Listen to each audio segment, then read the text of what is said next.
All right, so this channel is going to get back to what it was originally for, and it's for building cars and trucks. So here we're introducing the newest project. This is a 88 C1500. I wasn't really crazy about starting another build right now, how we just finished the house. But this came up on Marketplace, and I don't know, I feel like if I wasn't going to buy one now, it'd probably be a long time before I could afford one again. So I think I got this one for a fair price. He repainted everything. All the frames have been cleaned and painted. So, I mean, a lot of time has been saved not having to go to a body shop. It hasn't been wet sanded, and the body isn't laser straight, but it's pretty good. You can see here, no motor, no tranny. He built a 383 stroker for it. And I guess when he started it up, I don't know, bent some push rods or something's messed up with it. Always wanted a quad headlight truck. Finally got one. You can see this side is pretty good too. I got the rags up in the corners because he did not put the weather stripping back in, so every time you close the door it was slamming into the top of the cabinet. Chipped the paint a little bit up there.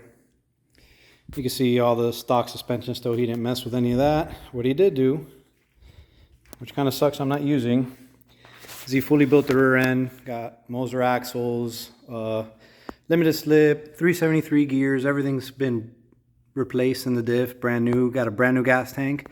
And you can see here, I mean, the bottom of the truck looks pretty good. Always a Florida truck. It was rust free besides the inside from where they leak, where the AC leaks. So if your passenger floorboard is getting wet, that's leaking from your cowl screw that holds the plastic that goes across here. There's a screw on that side, and it'll leak into your floorboard. And if you never check, you're gonna rust out your floor because the water has nowhere to go. So you can see over there is pretty rusty, and then it had two holes, so I cut that piece out. And back there, it also had some heavier rust, so I just cut it out and replaced it. But we got the floor pretty much all cleaned up. And over here, this is pretty much normal. I think every OBS I've ever bought has had some kind of primer paint failure on the driver's side just from coming in with wet feet. And this truck did have a vinyl floor liner, or instead of carpet, whatever you want to call it. So I do believe those hold more moisture, especially, you know, just getting in and out for 30 years. So all this is going to be clean good. We are going to pour 15 it. And then we're going to be redoing the inside. I believe the seat, I'm going to be going with a LMC, the new bench seat they got. Looks pretty good. Black, red stitching. Then the dash, we're going to be painting black. We're going to be leaving this red, but probably a closer red to the body to kind of match the car.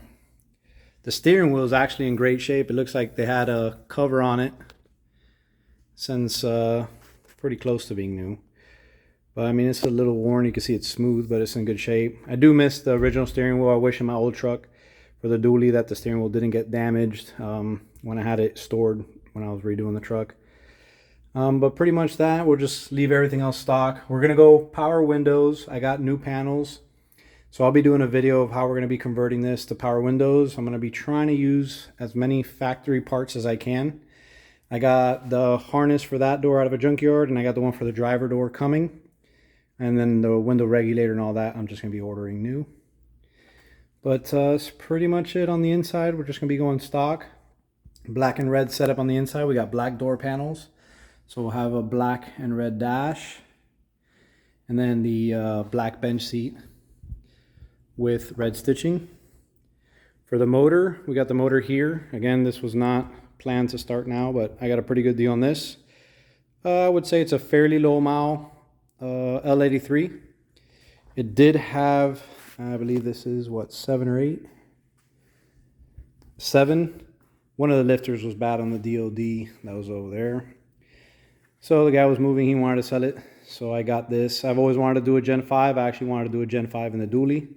And I was convinced to do a Duramax swap. So here we are, Gen 5. And I actually have the intake that came off the Camaro that we're going to put on the truck.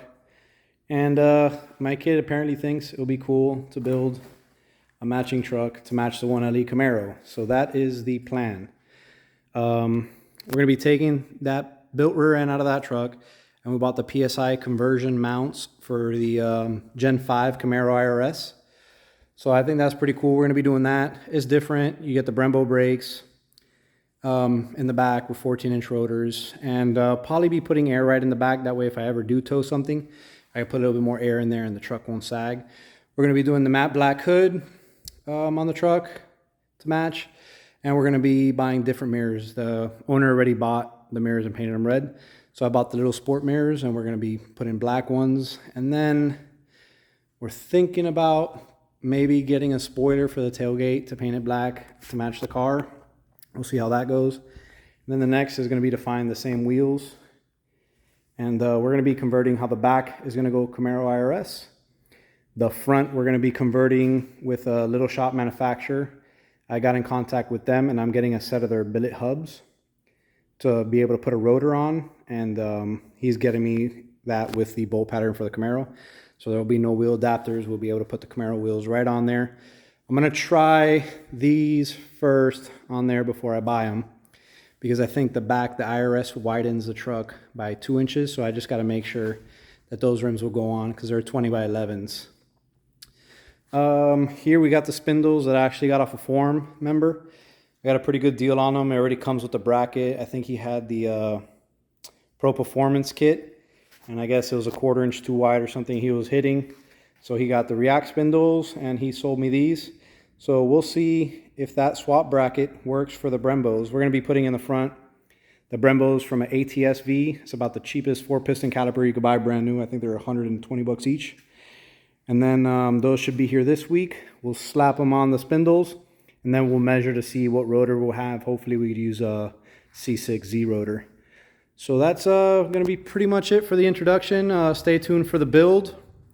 I definitely do want to get it rolling again, because it had SS wheels. I sold them. We got to pull that rear end out and sell that. But the PSI conversion kit's coming sometime this week or next week, so I need to get a rear end under this truck. And I got all the new front suspension on the way, so we could slap those spindles on and get it rolling again. And then for the motor, I already got all the delete parts back here. And that's just going to be all the new seals and stuff. And then we're putting a stock LT8 cam in it from the new 6.6 Gen 5 motor. And then you can see back here is the grill, all the interior pieces. And we'll still have to go through them, see what condition everything's in, and possibly buy new ones. For motor mounts, I'm going to try, because I don't have the stock small block mounts. So what I did was I bought LS swap mounts, because I like these style bushings more than the factory style bushings. And then I bought LS to Gen 5 mounts for the motor, so I'll let you guys know how all those work out. And then you can see the bodywork on this side looks pretty good too. So that's pretty much it for this video. Stay tuned. I think it's gonna be a pretty cool looking truck. It'll definitely be pretty cool when we both roll up. I'll drive the car and the wife could take the truck. So it'll definitely look like a pretty cool little combo when we roll in together. So stay tuned and follow the build. And if you want to check out some of my other videos, I got some videos of my dually and a ton of house videos. So check it out, and like and subscribe. Thank you guys. Bye.